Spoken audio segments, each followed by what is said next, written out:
I was very influenced by my sister, who's also a landscape architect, and she's 7 years older than I am, so she probably won't like me saying that.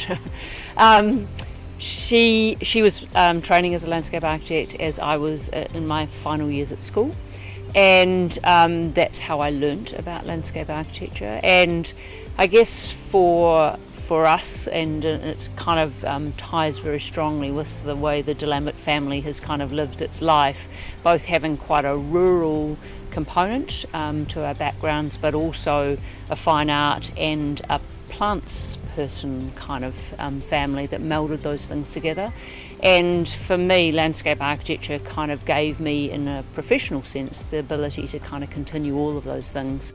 So I think landscape architecture kind of has a series of roles depending on the scale that you're working at particularly as well. I mean, I think there are some fundamentals around the environmental component of landscape architecture and approaching projects and sites with a kind of environmental understanding, a deep understanding of the site.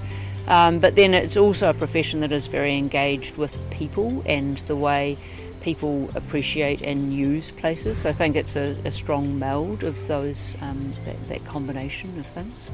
So I think the things that inspire me about projects relate to the place, where you're working, but then also the people that are part of that place. And I think also there's a component of thinking about a client's needs and aspirations and how those things can actually work for the betterment of those environmental and public outcomes. So it's really that meld of taking the opportunity of a project to move everything forward in an improvement and enhancement way.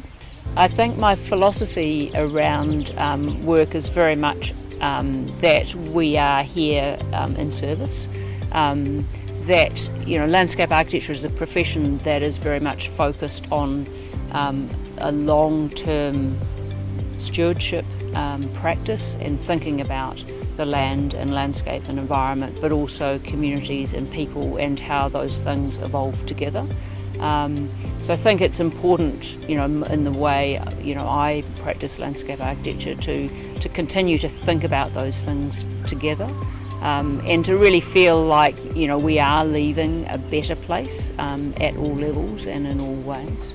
We're in Cornwall Park, and this is a park that I have had an involvement with for over probably almost close to 30 years now, and can't help but come to a place like this and know that I've only done very small things in many ways, but seeing how amazing it is and how loved it is by the community is something that can't help but kind of make you feel inspired that you actually have that opportunity.